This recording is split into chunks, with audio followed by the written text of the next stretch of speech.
네, 오늘은 사도행전 강의 12번째 시간 공동의 기도와 공동의 삶이란 제목으로 하나님 말씀을 나누겠습니다. 요즘 사람들이 많이 사용하는 단어가 하나 있습니다. 뭐냐면 플랫폼이라는 단어이죠. 너무나 많이 사용하고 있습니다. 배달하는 업체도 플랫폼을 가지고 있어서 배달의 땡땡 이런 데도 전부 다 각 음식점에 있는 음식을 배달하는데 다 모아가지고 그 업체들이 이제 플랫폼을 운영하는 업체들도 있고요. 화장품을 사용하는 분들은 올리브 땡 그런 것들도 전부 자기 업체가 화장품을 만들고 생산하는 것이 아니라 생산한 제품들을 모아가지고 한 곳에서 판매하는 업체들이죠. 이런 걸 전부 다 플랫폼이라고 이야기를 합니다. 그런데 이 플랫폼 업체가 점점 돈을 벌기 시작하면서 갑질이라는 것을 하기 시작했습니다. 모든 사람들이 모여서 제품을 모아서 함께 운영을 하면 공동의 이익을 창출하는 것이 아니라 그 플랫폼 업체 자체가 돈을 버는 데 관심이 생긴 것입니다. 그래서 한 뉴스를 보니까 배달업체 한 곳이 그렇게 했습니다. 자기하고 잘 거래가 되지 않는 어떤 곳이 있으면 순위를 아래로 내리거나 지금 영업을 하지 않고 준비 중이라는 글자를 떼어 놓아서 사람들이 그곳에서 주문을 못하게 만들어 버리는 것이었습니다. 여러분, 플랫폼이라고 하는 건 공동이라고 하는 것을 통해서 함께 좋은 일을 하게 되고 수익을 함께 올리게 되는 것이 플랫폼이라고 하는 것입니다. 근데 이들은 공동이지만 공동이 아닌 겁니다. 여러분, 원래 플랫폼이 무엇입니까? 원래 플랫폼이 뭐죠? 송정역에 가면 기차가 있잖아요. 기차에 플랫폼이 있잖아요. 거기서 기차를 타게 되는 그걸 플랫폼 이렇게 이야기합니다. 플랫폼에는 모든 기차들이 한 대 한 대 이어진 것이 전부 다 연결이 되어 있어서 병렬식 구조를 갖게 되고 누구나 거기에서 탈 수 있게 되는 것, 이게 플랫폼의 원래의 말과 뜻입니다. 여러분, 기차의 플랫폼 하면 떠오르는 추억들이 혹시 있으신가요? 내가 사랑하는 사람을 그곳에서 만나는 거죠.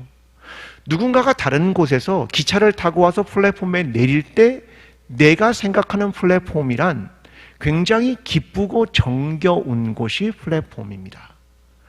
혹은 누군가를 떠나보낼 때도 그 플랫폼이라는 것은 마지막으로 떠나보내는 장소이기 때문에 역시 내 마음속에 굉장히 많은 정 같은 걸 느끼게 하는 게 원래 플랫폼이라고 하는 거죠. 여러분, 그런데 이 플랫폼 중에 아주 강력한 것이 하나 있습니다. 그게 뭐냐면 항구입니다. 여러분, 항구에서 떠나는 배에 손을 흔들어 보신 적이 있으신가요? 저는 있습니다. 최재인 목사님도 해군 출신이고 저도 해군 출신이지만 이게 해군 사관학교 4학년 학생들이 원양을 가게 됩니다. 몇 달 동안 출항을 해서 배가 전 세계를 다니다가 다시 돌아옵니다. 근데 우리 교회 집사님이 거기에서 함께 출항을 하게 돼서 이제 마지막 떠나보내는 인사를 하게 됐습니다. 여러분, 기차역에서는 자, 안녕히 가세요 하면 손을 몇 분 정도 흔들면 됩니까? 네. 길어야 1분도 안 흔들 겁니다. 아마 그냥 타고 금방 떠나갑니다. 항구는요 다릅니다. 금방 갈 줄 알았습니다. 출항 그러면 이제 붕 하고 배가 출발합니다. 근데요, 배가요 얼마나 늦게 가든지 5분을 지났는데도 얼굴이 보입니다. 그러면 얼마나 손을 흔드냐면 정말 안 보이고 배가 점이 될 때까지 계속 거기 서 있습니다. 제가 그걸 보면서 배는 기차하고 다르구나. 육군과 해군은 달라. 그 생각을 굉장히 많이 했습니다. 이게 플랫폼이 주는 우리의 마음에 대한 따뜻함, 정, 이런 걸 느끼게 하는 게 원래의 플랫폼입니다. 그러니까 공동이라고 하는 걸 함께 느끼게 되는 공간이다라고 하는 것을 의미하는 겁니다. 여러분, 초대교회는요, 이 공동이라는 말이 굉장히 중요한 공동체입니다. 공동으로 하는 것, 그게 과연 무엇일까? 오늘 그 이야기를 우리에게 들려주고 있습니다. 오늘의 이야기는 베드로와 요한이 협박을 받았습니다. 공회가 이제 그들을 협박하고 놓아주었습니다. 자, 다시 돌아온 베드로와 요한이 동료들에게 제사장과 장로들의 말을 알리면서 온 공동체가 함께 기도를 하게 됩니다. 대주제시여, 하나님은 천지를 창조하신 하나님이십니다. 세상은 그리스도를 대적합니다. 헤롯도 빌라도도 이방인도 이스라엘 백성도 대적합니다. 하나님, 그러나 이 모든 것은 하나님의 뜻입니다. 하나님, 이제 우리가 이러한 상황이 있더라도 담대히 하나님 말씀을 전하게 하시고 병을 고치며 표적과 기사를 예수 그리스도의 이름으로 행하게 하여 주시옵소서. 이 기도가 맞춰지자 그곳이 진동하기 시작했습니다. 그리고 그들에게 성령이 충만하게 되었습니다. 초대교회 공동체는 그뿐 아니라 삶을 함께 살아가는 공동의 삶을 함께 살았고, 서로 물건을 통용하게 되었고, 재산을 팔아 사도들 발 앞에 두었고, 이것을 가난한 사람들에게 나누어 주었다. 그 중에 한 사람의 이름이 바나바라는 사람이다. 이것이 오늘 본문 전체의 이야기입니다. 여러분, 우리는 이렇게 생각을 합니다.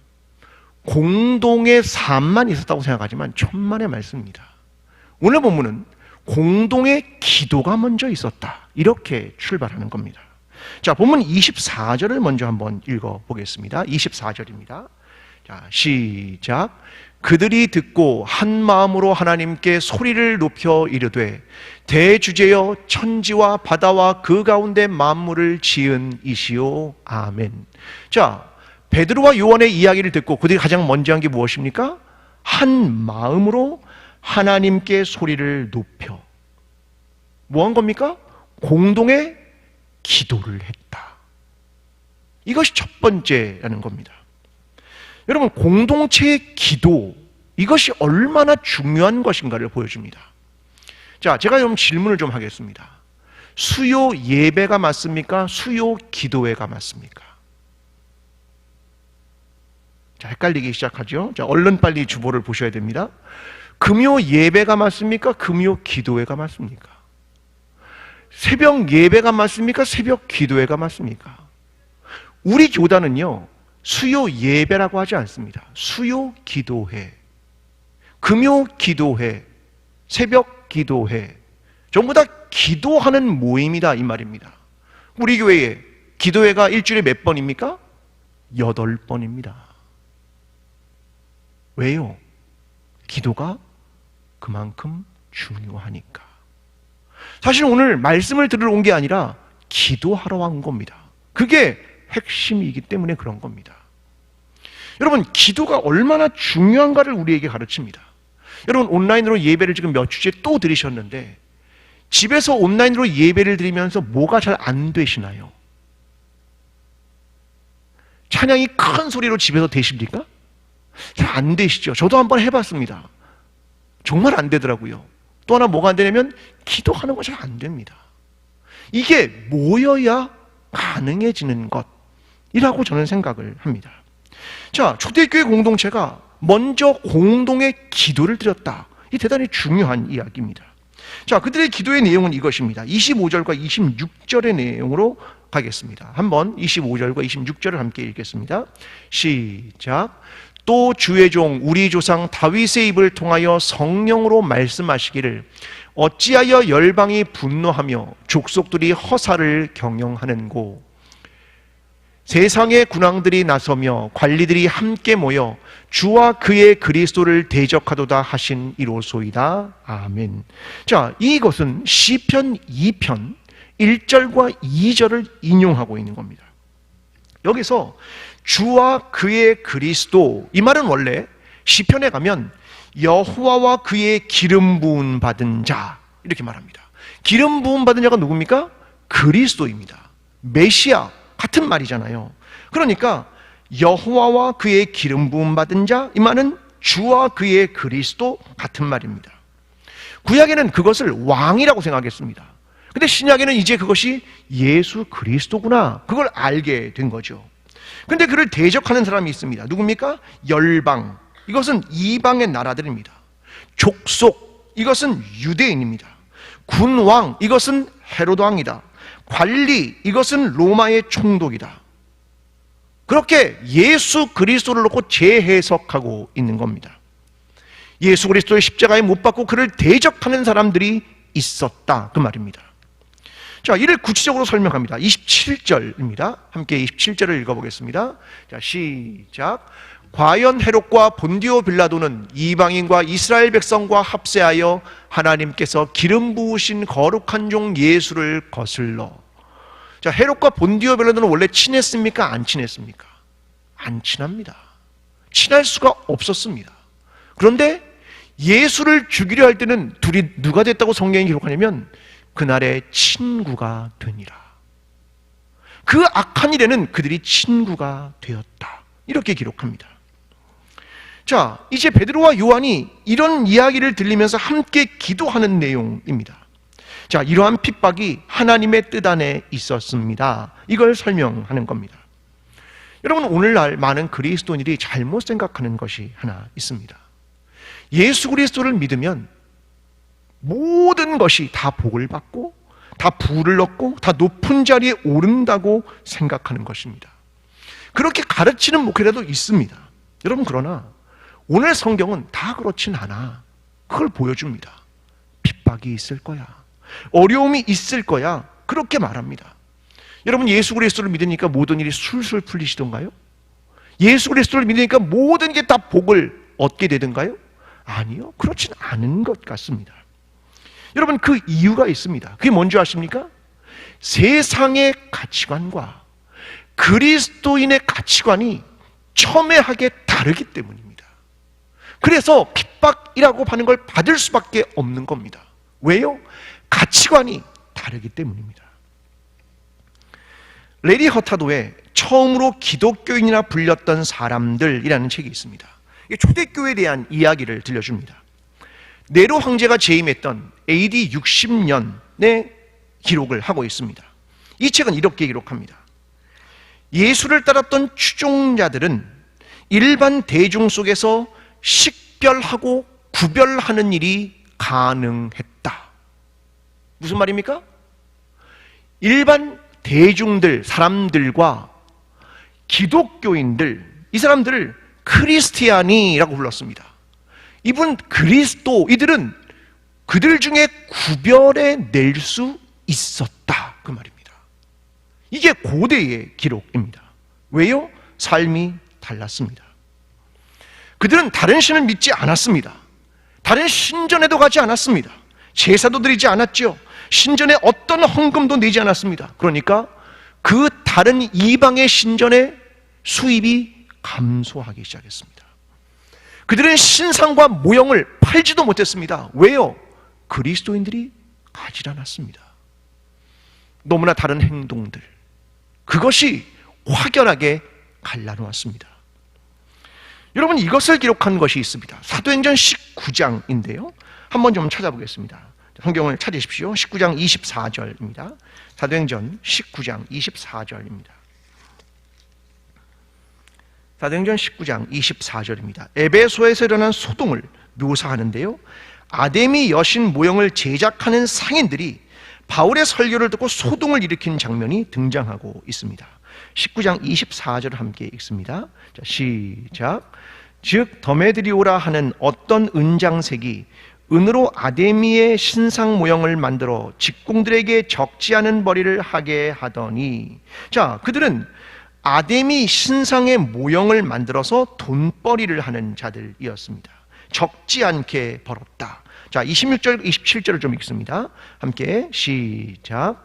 이 바울이 에베소뿐 아니라 거기 전 아시아를 통하여 수많은 사람을 권유하여 말하되 사람의 손으로 만든 것들은 신이 아니라 하니 이는 그대들도 보고 들은 것이라. 우리의 이 영업이 천하여질 위험이 있을 뿐 아니라 큰 여신 아데미의 신전도 무시당하게 되고 온 아시아와 천하에 위하는 그의 위협도 떨어질까 하노라 하더라. 아멘. 자, 뭐에 대한 얘기를 하는 겁니까? 아데미 여신의 위상이 떨어질 거야, 그 말입니까? 그 이면의 얘기는 뭡니까? 우리가 경제적으로 타격을 입을 거야. 왜요? 그리스도인들의 행동이 선택이 명쾌했기 때문입니다.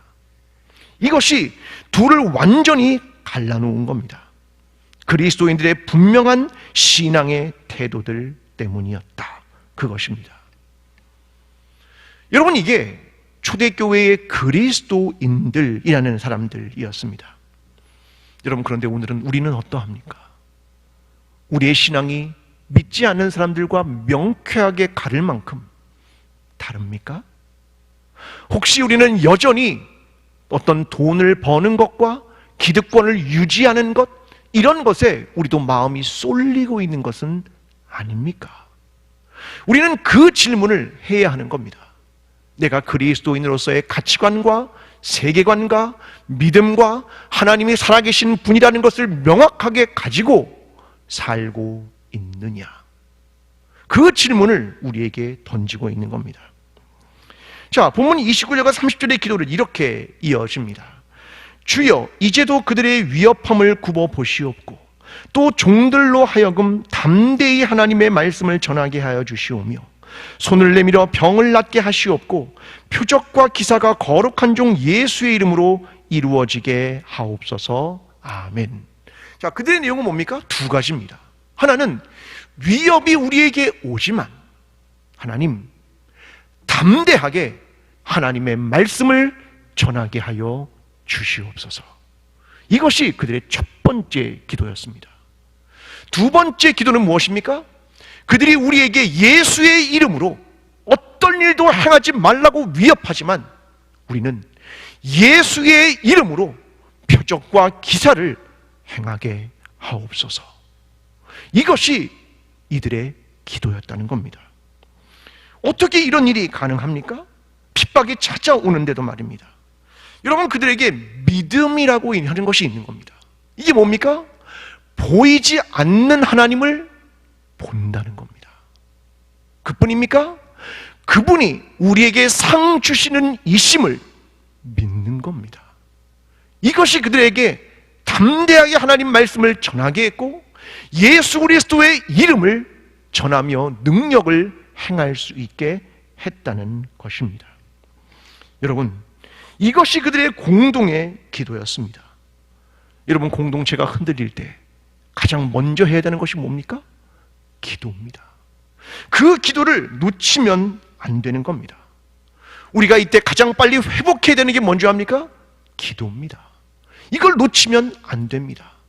여러분, 우리 교회 모임에서 제일 사람이 적게 오는 기도회가 언제인 줄 압니까? 새벽입니다. 코로나로 불안해하시는 여러분, 그렇다면 인원이 적을 때 오십시오.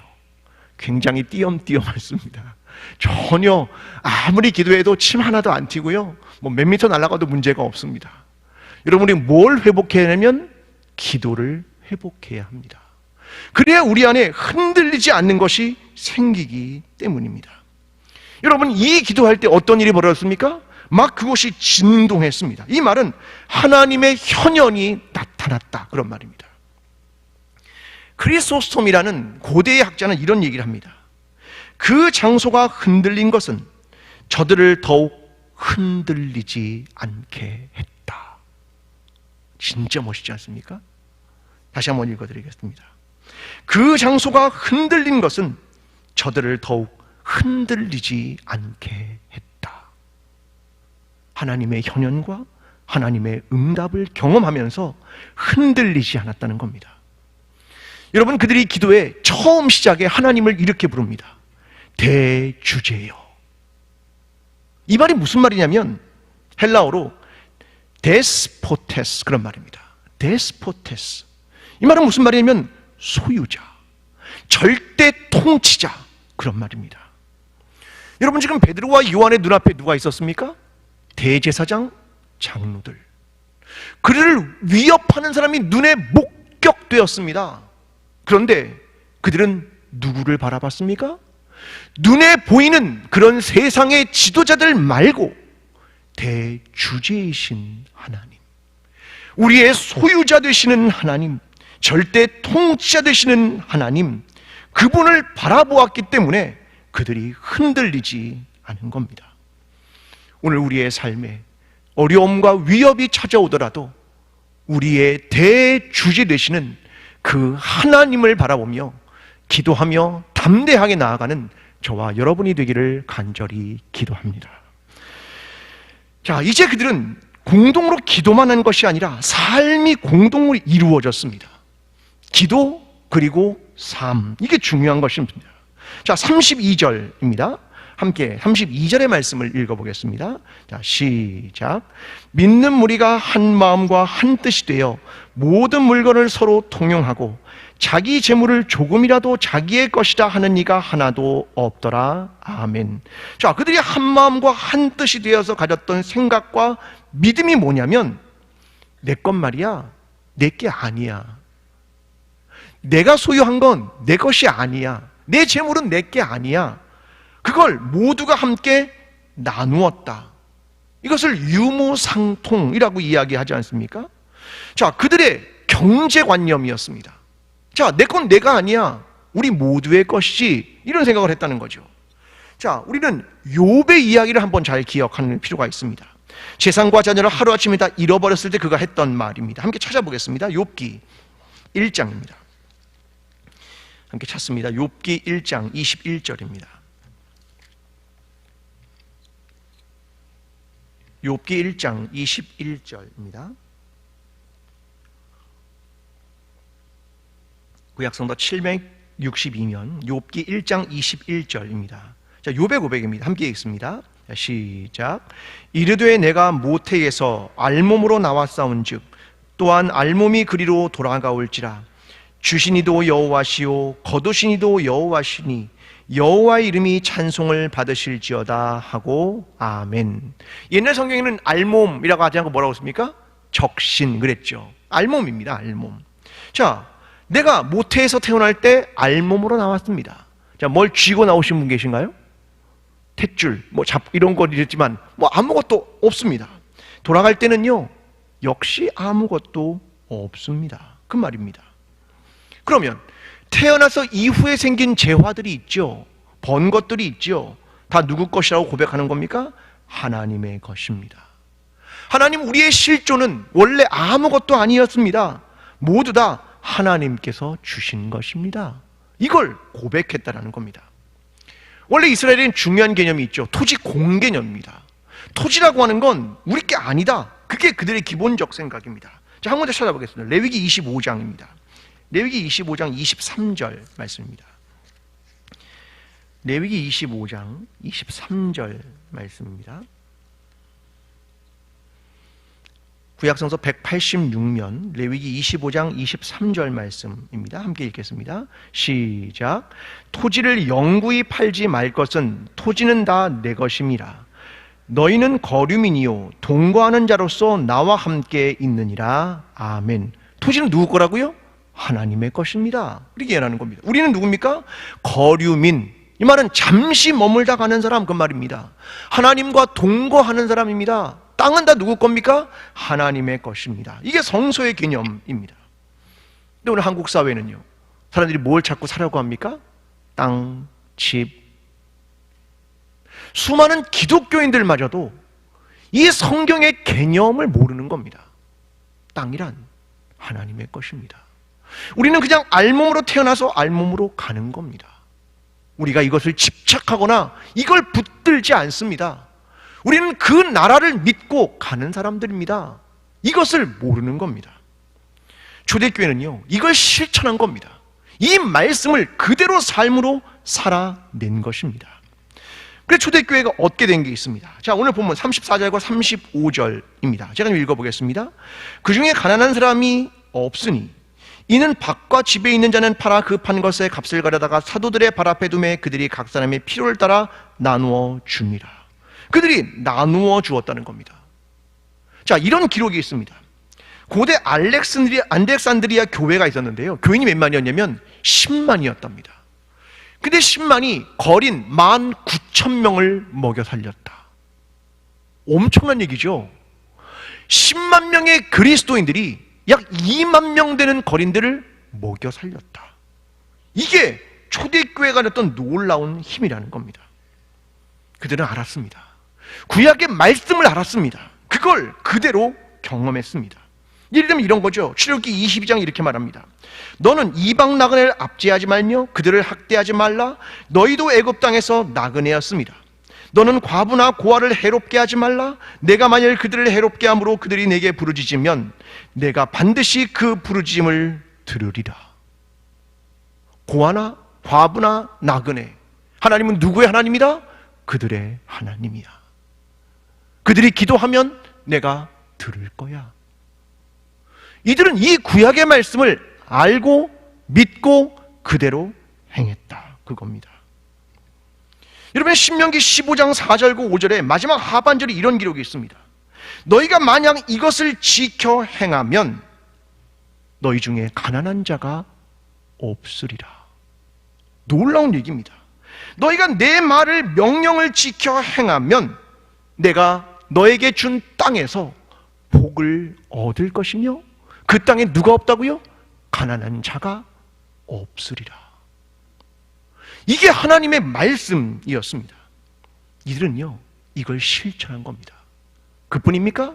예수 그리스도는 재물에 대해서 늘 이렇게 명쾌하게 설명하셨습니다. 마태복음 6장 24절에 이렇게 말합니다.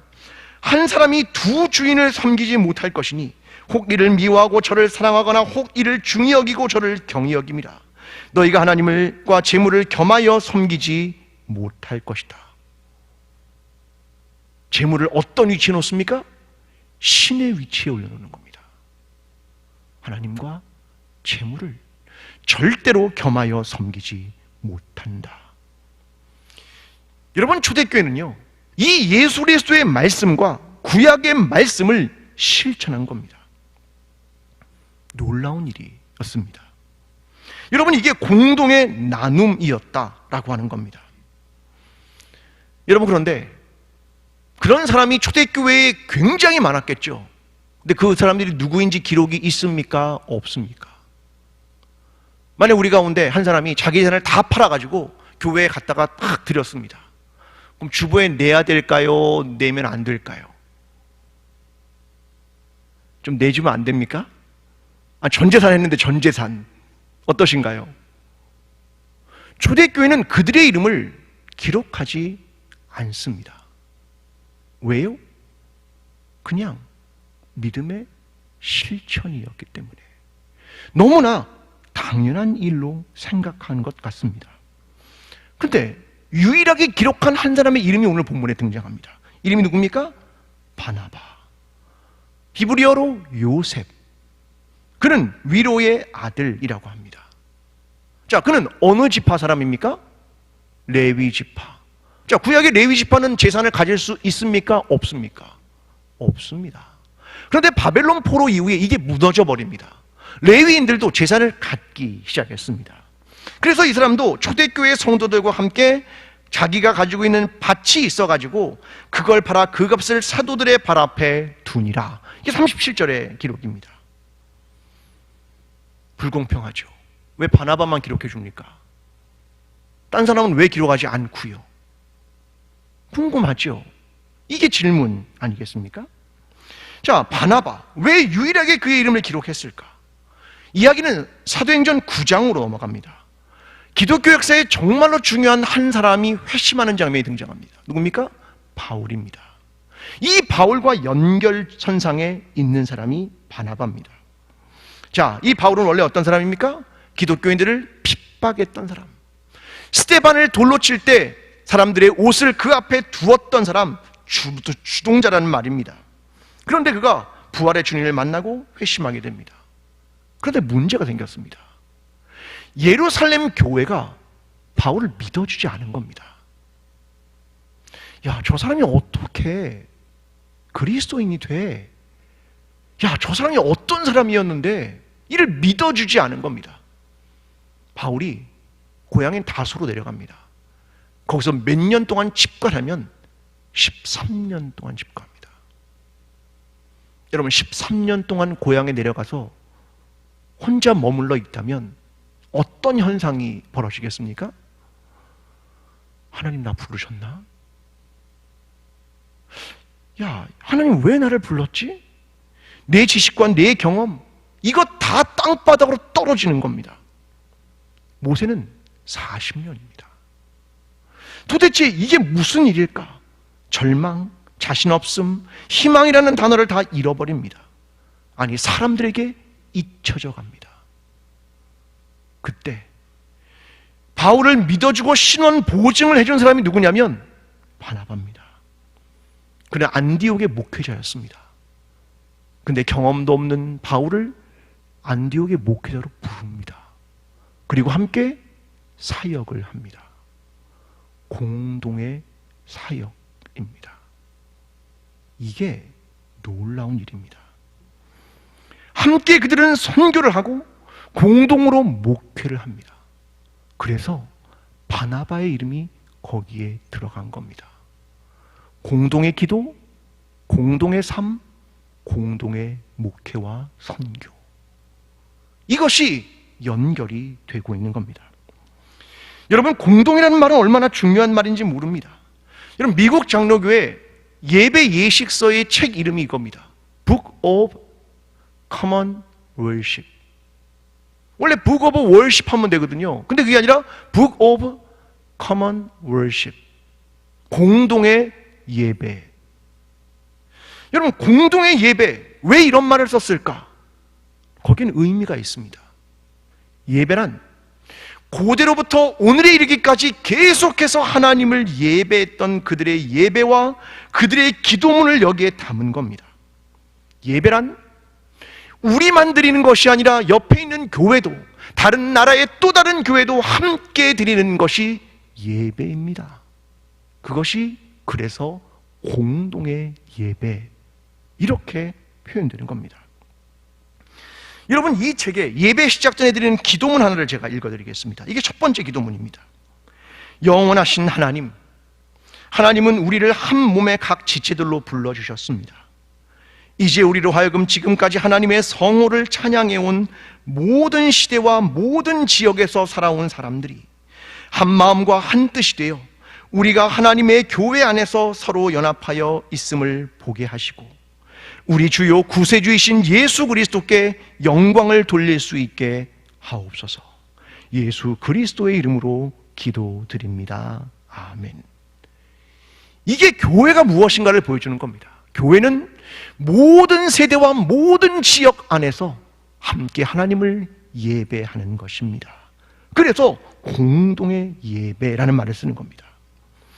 오늘 저와 여러분이 우리 모두가 함께 기도하고 우리가 하나님의 말씀을 어디에서든 담대히 전파하며 예수 그리스도의 이름으로 사랑과 평화와 치유와 능력을 드러내며 그리스도의 공동체가 공동의 삶과 나눔과 섬김을 실천하며 서로에 대한 믿음과 신뢰를 통하여 공동의 예배와 공동체를 이루어가는 저와 여러분, 광주 제일교회 모든 성도들이 되기를 간절히 축원합니다. 기도하겠습니다. 대주제이신 하나님, 하나님은 온 세계의 하나님이심을 믿습니다. 하나님, 우리를 회복시켜 주시지 않으면 우리에게 가능성이 없습니다. 주의 긍휼과 자비를 우리에게 베풀어 주시옵소서. 하나님, 우리가 하나님께 기도하는 것은 우리가 주의 말씀을 담대히 전하게 하시고 예수 그리스도의 이름을 전하게 하시고 우리가 그리스도인으로, 우리 교회가 그리스도의 공동체로 그리스도인과 그리스도의 공동체다운 삶을 살아낼 수 있도록 주님 도와주시옵소서. 이제는 우리를 위하여 십자가를 지시고 부활하신 예수 그리스도의 은혜와 하나님 아버지의 끝없는 사랑과 성령님의 교통하심이 오늘 공동의 기도를 드리며 공동의 삶을 살아가며 공동의 사역을 함께 감당하기를 소원하는 여기에 머리 숙인 모든 하나님의 사람들의 머리 위에 각 가정에서 예배를 드리며 함께 우리 공동체에 속한 모든 구성원들의 머리 위에 그리고 이 나라와 민족과 온 세계 위에 지금부터 영원까지 함께 하시기를 간절히 축원하옵나이다. 아멘.